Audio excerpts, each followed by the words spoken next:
said to her. And unto Adam he said, because thou hast hearkened unto the voice of thy wife, and hast eaten of the tree of which I commanded thee, saying, thou shalt not eat thereof. Cursed is the ground for thy sake. In sorrow shalt thou eat of it all the days of thy life. Thorns also and thistles shall it bring forth to thee, and thou shalt eat the herbs of the field. And the sweat of thy face shalt thou eat bread, till thou return unto the ground. For out of it wast thou taken, for dust thou art, and unto dust shalt thou return. He said, look, black people, white people, brown people, yellow people, the ground has been blessed with a curse on our behalf.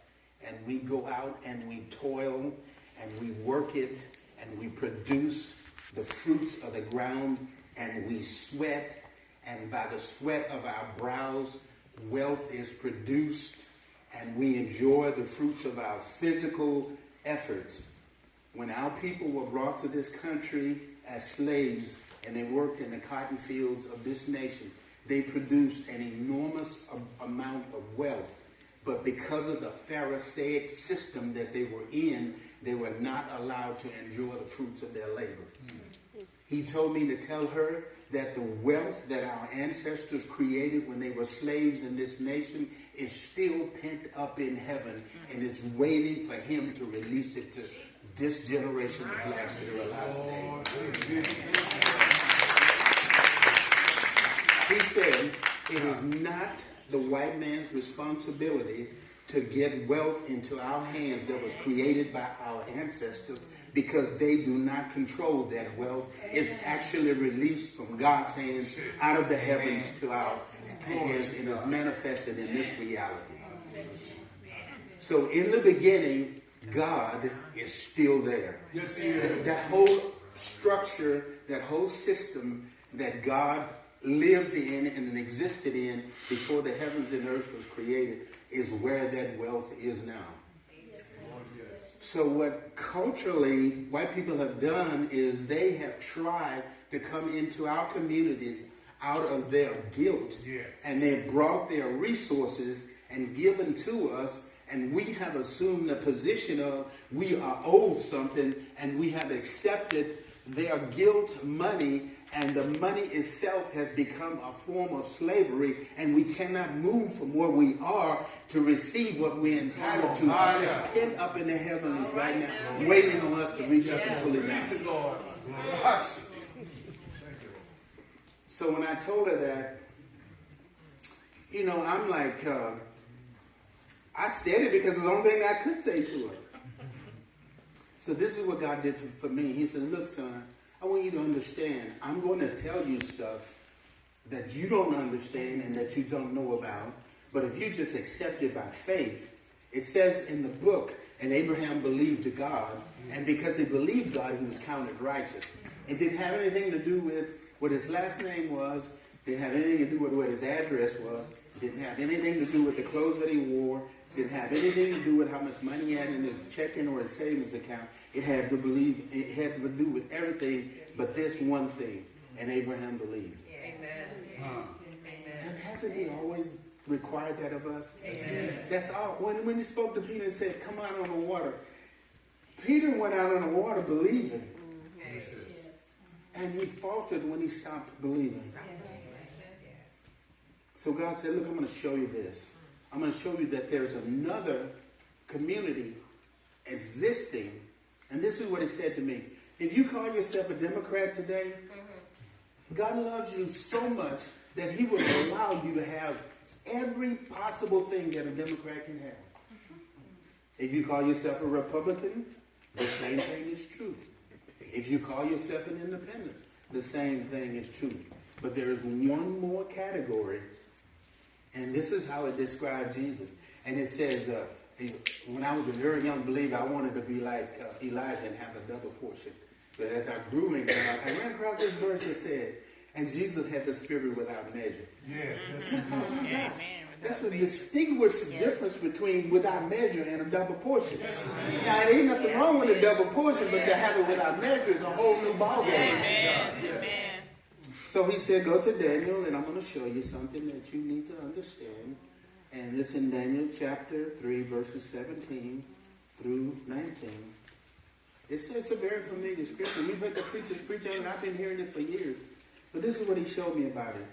He said unto me, fear thou not, Daniel, for the first that thou didst set thine heart to understand and to chasten thyself before the Lord, before thy God, thy words were heard, and I'm come for thy words. But the prince of the kingdom of Persia withstood me 21 days. But lo, Michael, one of the chief princes, came to help me, and I remained there with the kings of Persia. Now I've come to make thee understand what shall befall thy people in the latter days, for yet the vision is for many days. All right. Many of us don't understand when we get down on our knees to pray that there's actually a guardian angel there waiting. Hallelujah. And he has this thing called, Revelation calls it an orb. You know, prayers go into that orb. And he takes it to the throne room and breaks it in the presence of God, and your prayer becomes an incense in God's presence. It sounds like something out of Star Trek, in my opinion, or Star Wars. But the reason why it works is because when Daniel was praying, he was expecting an answer. Well, when God heard the prayer, he sent an answer. Well, when the angel was on its way back to Daniel with an answer, the prince of the power of the air over the nation of Persia delayed the angel to keep him from bringing the answer to Daniel so he could move forward in God. Right.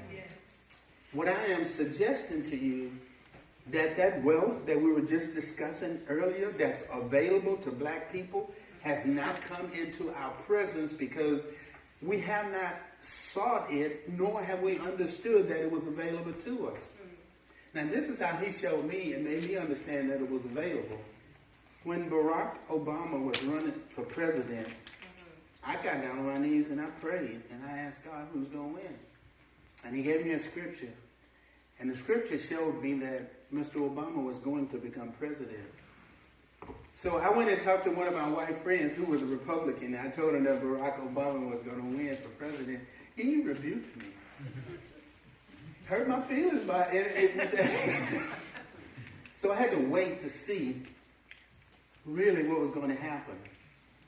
And when Mr. Obama won for president, this is what the Lord showed me about Barack Obama.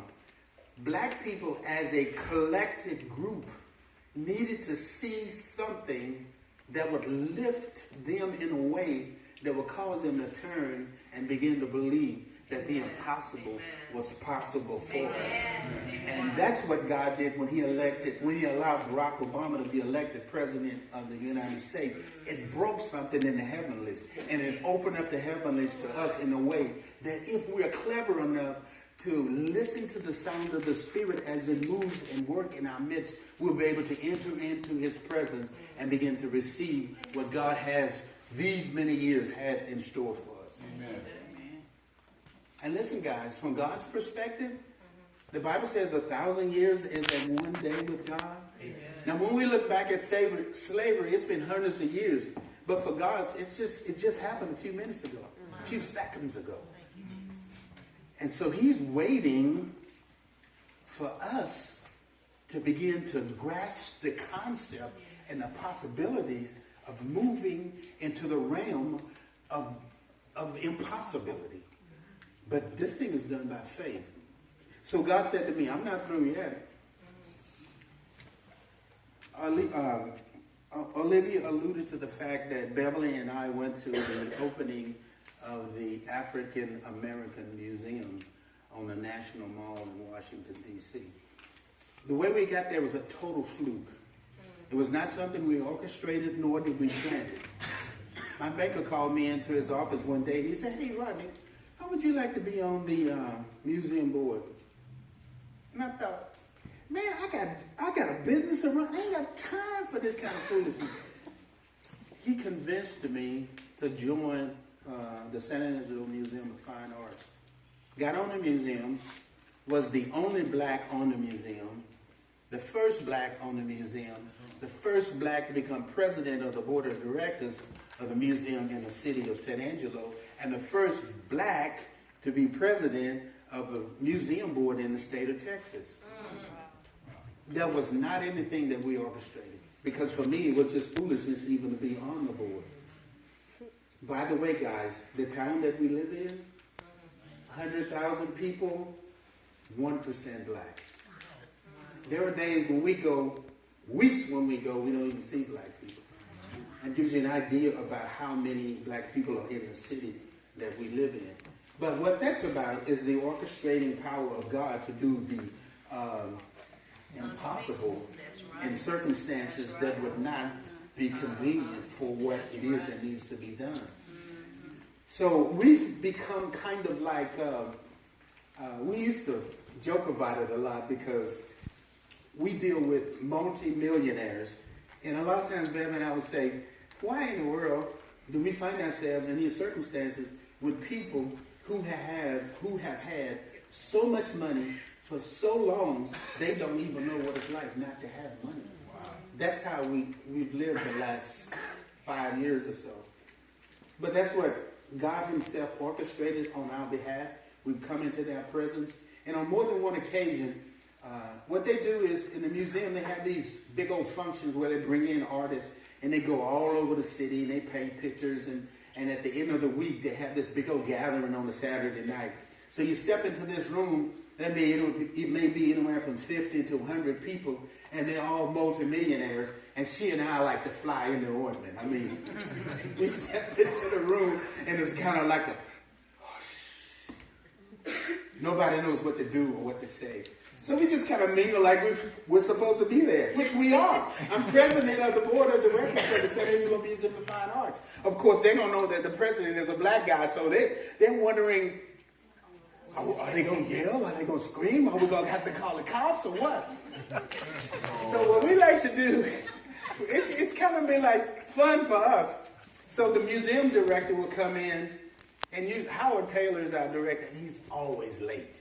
I mean, the man, if the thing starts at 6, he'll be there by 6:30.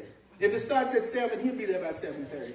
So we're in there mingling with people and talking to them, and they're conversing, but they don't know what's going to come out of our mouths. He'll come in the room, and he'll step up on the stage, and he'll say, hey, everybody, I'm Howard Taylor.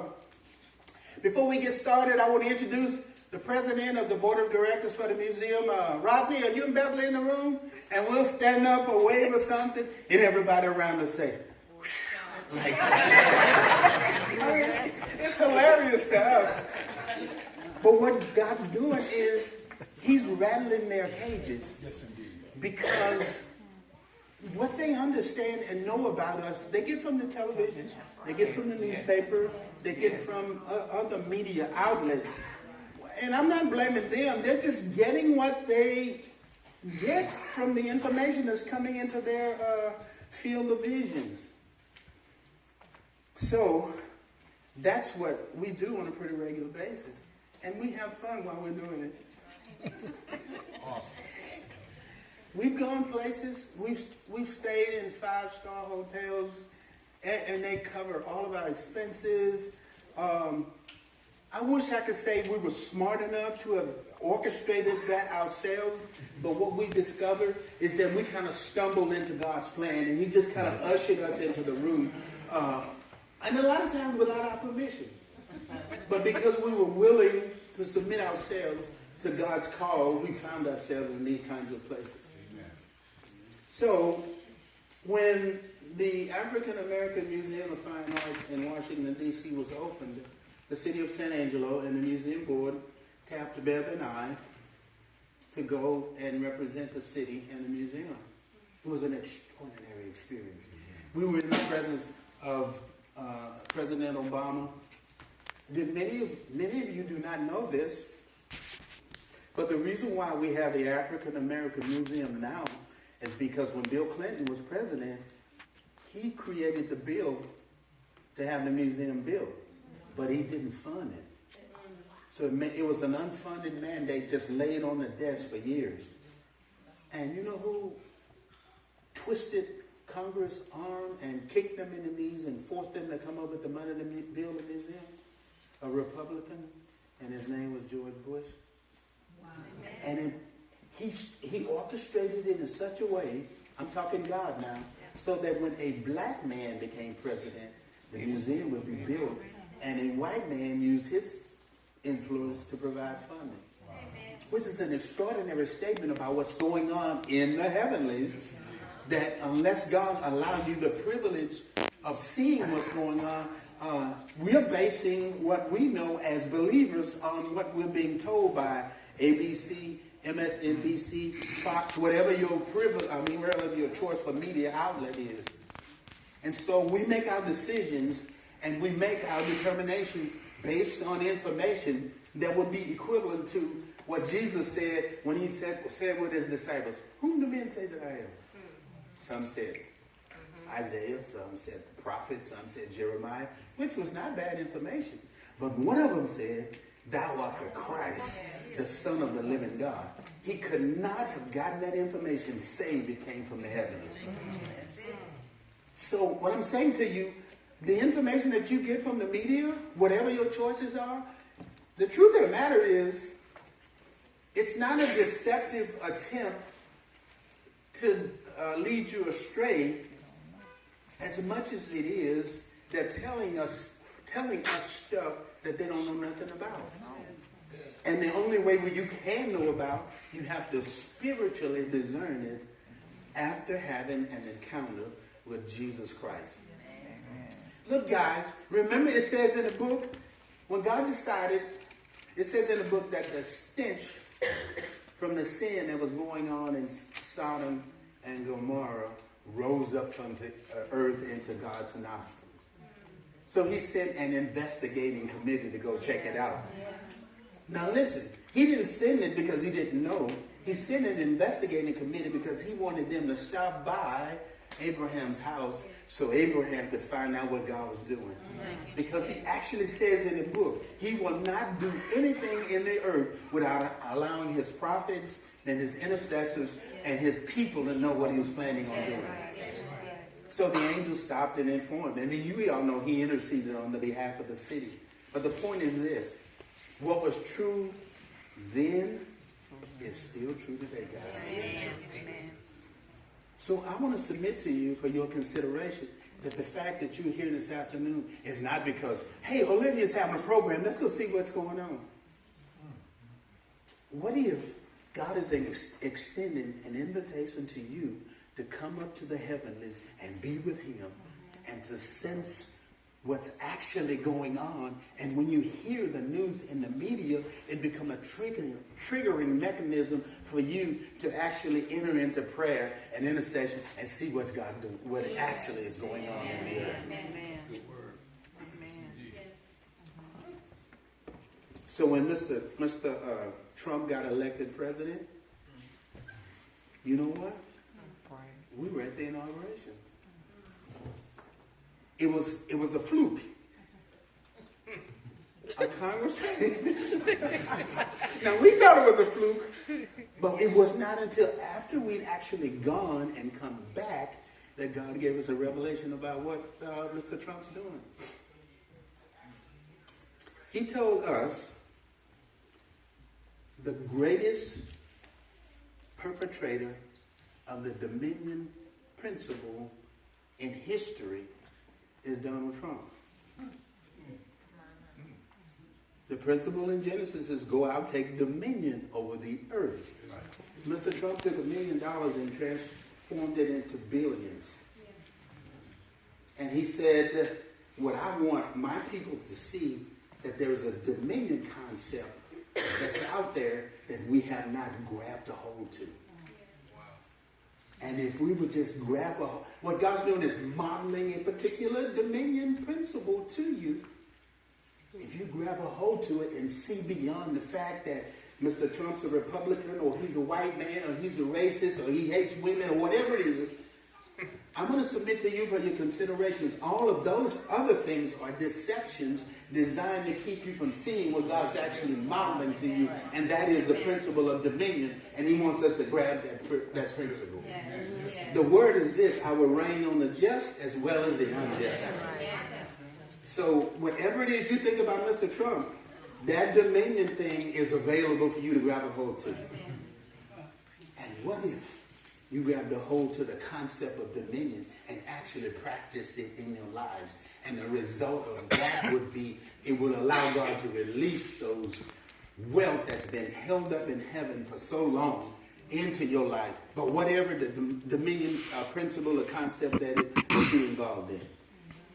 The spirit of the entrepreneur has to exercise the spirit of dominion. A businessman exercises the principle of dominion. A pastor exercises the principle of dominion when he takes his church and goes out into the neighborhood and takes the neighborhood for the purposes of the kingdom. And his church goes from 5 people to 500 people.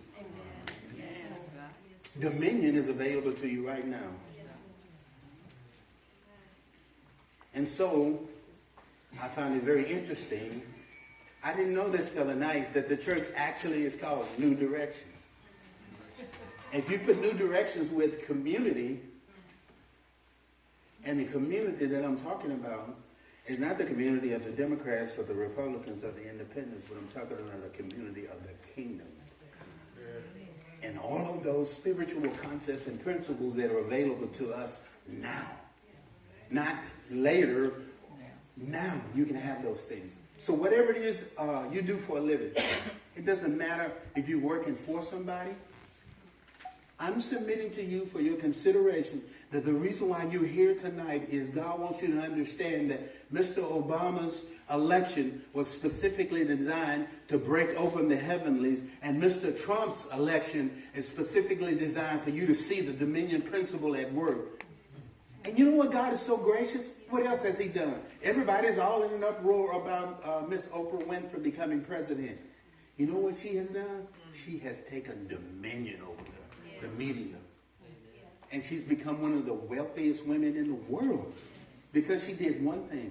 She exercised the principle of dominion. God is like waiting, actually daring you to ask him. Ask and you shall receive. Seek and you shall find. Knock and the door shall be opened unto you. There's actually an opportunity waiting for you guys. And you know what he spoke to me about now? Some of you that are in this room right now are going to live to be 125 years old. And do you know why? Because if you actually have the guts to get up and begin to exercise these concepts and these principles, God doesn't just give you money. He gives you the workings of the kingdom. And the more the kingdom is in you, the greater your vitality becomes. And the longer... There's a gift in Proverbs called longevity. It's available to any man that will grasp it and believe by faith. Here's what God did for me. A couple of weeks ago, I went down there to apply for Medicare. I mean, I was like in shock, Doc. I'm 65. My life is over. This is what the Holy Spirit said. Your dad is in his 80s. And he's probably better fit than a lot of young people you know. Amen. He said, Social Security is not a sin, but most certainly it's a creation of man. Moses was one of the greatest military geniuses in the Egyptian court. If you're a student of history, you know that the only reason why the Egyptians were able to dominate the world like they did was because of a military genius whose Hebrew's name was Moses. In the history books, they don't call him that. That same man who was in Pharaoh's court for 40 years and brought the wealth of the world to the knees of Pharaoh, we know killed an Egyptian and disappeared for another 40 years. We know that he stayed for 40 years at Jethro's beck and call, and when he was 80 years old, he thought his life was over. And then he had an encounter at the burning bush. Amen. It was at the burning bush that the vitality and the vigor of a 20-year-old man was inserted into that 80-year-old frame. And the book actually said he didn't just die of old age. God just took him and laid him down and put him to sleep and said he had the vitality of a 20-year-old man 120 years later. Thank you, Jesus. That's available now if we would begin to understand that we are not Democrats, we are not Republicans, we are not independents, but we're actually citizens of the kingdom. And except that we claim our citizenship, we won't get any of the rights that go along with it.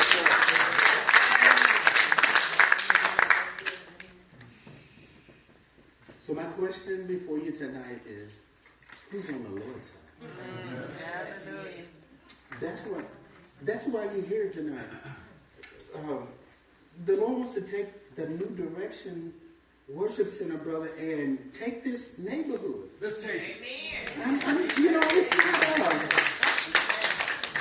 There's no reason why it can't be done. What I like to do too is we are so, and I want to be very careful because I was in a denomination for 25 years.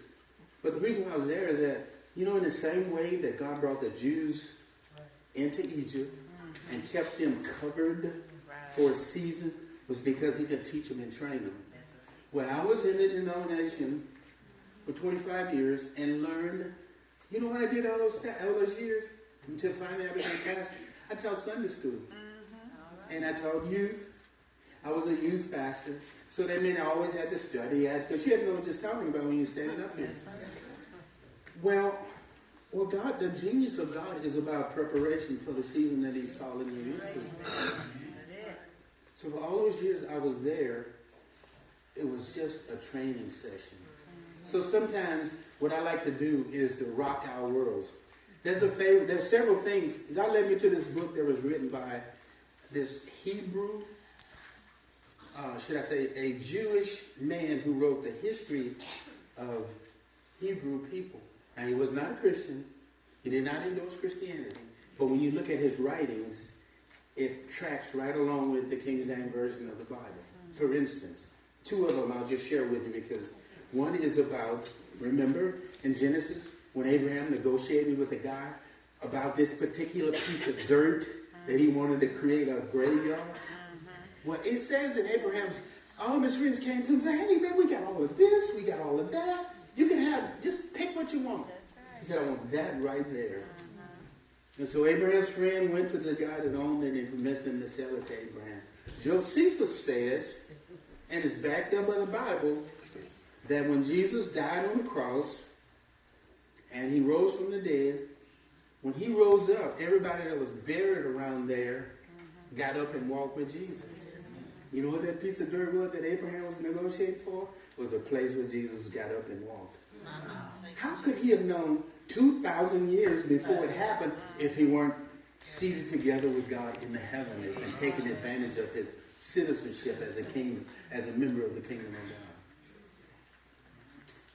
Here's the final one, and I share this with my nephew. I share this with most of my family. Most of us don't realize that David and Goliath were cousins. And sometimes when I say it, everybody like, he's kind of off his rocker. But Jewish people are very particular about lineages. If you go to the book of Ruth, it'll tell you that Ruth has, Ruth chapter 1, we'll run through it right quick. Chapter 1, verses 1 through 16. I'm not going to read the whole thing to you, but I'm just going to say this. Ruth had two daughters. One was named Oprah, which, by the way, Oprah Winfrey is named after. And she had another one. Let's see if I can find it right quick. Naomi. Yeah, that's it. Naomi. Well, Naomi and Oprah married Ruth's two sons. Ruth's husband was killed and the two sons were killed.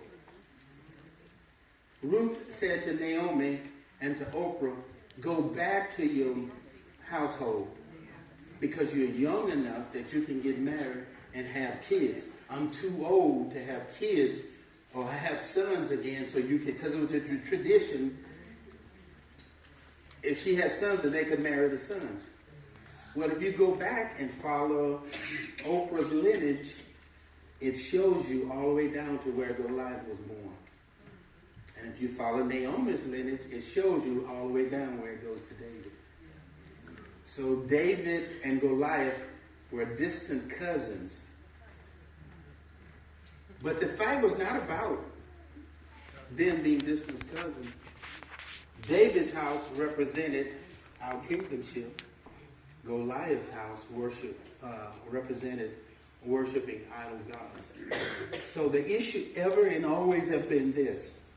Are you going to believe what the media says to you about Trump or Obama or whoever? Or are you going to get down on your face and wait to hear what God is saying?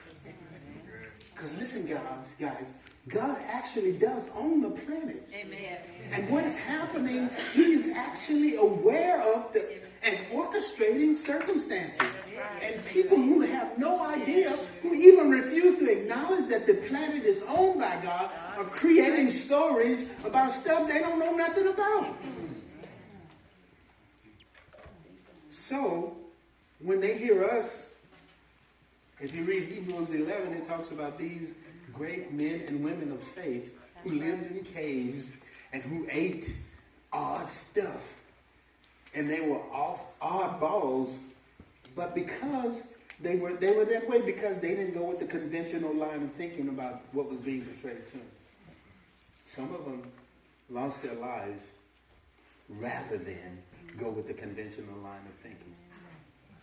So the issue for you guys tonight is not that you came to see Olivia put on the program or hear me say anything, but the issue is, are you prepared to accept the fact that maybe the reason why Mr. Trump is president, or maybe the reason why Barack Obama was made president, the reasons are beyond what you understand so far. And the real thing to do is to get on your face before God and wait until he shows you what he's doing. Amen. And what if he aligns you with what he's done with Mr. Barack Obama and Donald Trump, who's going to be next? And why did he allow that to happen? What is he orchestrating in the earth? Who does he want us to speak to about it? How does he want us to impact and affect these things? Hey guys, God has this enormous agenda available, and he's looking for participants. Amen. Olivia alluded earlier that Beverly and I had been to Mr. Obama's house. Yeah, we've been. When we went to the African American Museum, there was a lobbyist there who was from San Antonio, Texas, of all places, who knew that we were in town. He invited us over to his house for cheese and crackers and dainties and champagne and wine. And he was gay. And for some reason that continues to elude us, gay people love us. I'm not kidding you guys. They love us for some reason. But that's a whole other story too. Anyway, the guy invited us over and we went. He lived two doors down from Barack Obama. He took us down to the house. Mr. Obama was not there because he was away on... This was right after he had been replaced by Mr. Trump. So he was away on a vacation with his family. We met the chief of staff. The chief of staff made sure that when they had their housewarming party, that we were given an invitation to come to the housewarming. We didn't go because you had to pay your own way, so we didn't go. My point is this. We were put there. The genius of God was at work in that circumstance. And we have yet to fully understand and grasp those concepts. But we also, the same thing, we went to Mr. Trump's inauguration. We went to the inauguration ball. We met Ben Carson, several other dignitaries. But the point is this. The things that happened to us was not because we chose to be a Democrat, a Republican, or an independent. There's something else that's in the heart of God that's about citizenship in the kingdom and the ability of you or I to actually claim our citizenship and become ambassadors. And when we open our mouths in a crowd full of in a room full of multimillionaires, and we're not yelling and screaming and acting like we don't know what end is up, we impact these people's lives in such a way that it turns them to the possibility of examining the fact that there actually is a God and he actually does own the planet. So the question before you once again is, who's on the Lord's side? Amen. And it continues to be that one question. And if you are willing and prepared to give up your perspective, he has an answer that will rock your world. Amen. He showed us one more thing, and then I'm going to sit down. Right now, people are yelling and screaming and in the streets of the cities pulling down these old Civil War statues and signs. And here's what he showed me about that. While you're busy yelling and screaming about a statue that you have never even seen and that's never even impacted or affected your life, you don't even hear what I got to say. And if you don't believe me, and let me slip this one by you. How many times have you and your wife have been having a great day and you do something to annoy her or she does something to annoy you and it totally keeps the two of you off balance? And except one of you submit to the other, you cannot get back to that place. What if, for your consideration, that is a spirit that has entered into the middle of that relationship, and because you've become so acquainted with it, you kind of dismiss it and don't deal with it. It in itself becomes what the Bible refers to as a familiar spirit. And familiar spirits are okay with you dismissing them and not dealing with them because their goal is to keep you off balance, to keep you from entering into that spiritual dynamics that God really is calling you to together as a couple. Yes, indeed. So God wants to release a spirit of discernment in this room this evening. So let's identify him. He wants to release a spirit of discernment, the spirit of dominion, and he wants us to understand that the heavenlies have been broken open, and except we use the tool called dominion, we will not be able to receive what God has in store for us. Amen. Yes, Lord. And what if, one final thing, I have this brother-in-law, he's in business in Fort Worth. He was yelling and screaming about, don't let Mr. Trump get a tax break. Don't let him get a tax break. Here's what the Lord showed me about taxes. When a entity, remember Pharaoh wanted to control the Jewish people? What did he do? He increased taxes. And how did he do it? He refused to give them the necessary materials that they needed to produce the sweat of their brow, and thereby causing them to stumble in the place where they are rather than being able to produce what they needed in order to accomplish the goal of the task that was before them. Nothing has changed. When an entity or a government reduces taxation in your life, it is an act of God to release you to go into the place you need to go into. And what if cutting taxes is an opportunity for you to be released to go into your dominion? Yes, indeed. What if that's really what's going on?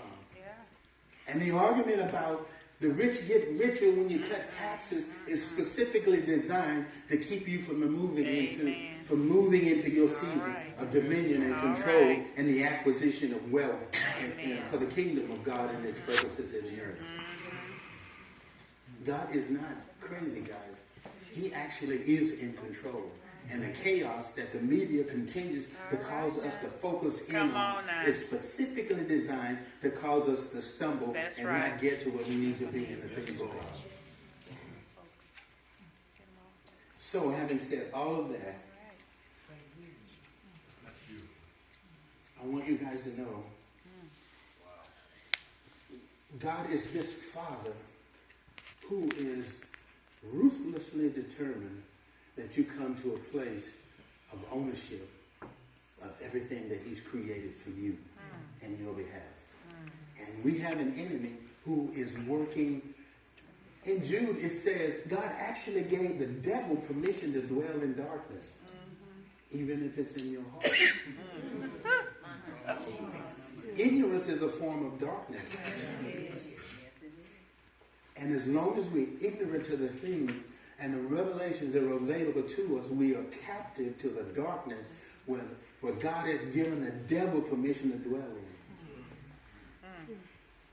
God is waiting anxiously to bring angels of light, which is a form of revelation to us for the purposes of bringing us into freedom in a way that we've never experienced before. And it's not about whether or not, it's not about if you got a degree. It's not about how well you're dressed. It's not even about the fact that you live in Natchez, Mississippi, and slavery was a predominant issue in this community. It's not about all of the conventional references that we use in culture to establish our identity. It's not about any of those things at all. And the text says, and Abraham believed God. So, I know we typically end up on who wants to be saved, who wants to accept Jesus, which is a huge deal. But who wants to move beyond the basic principles of being born again into the deep places of God?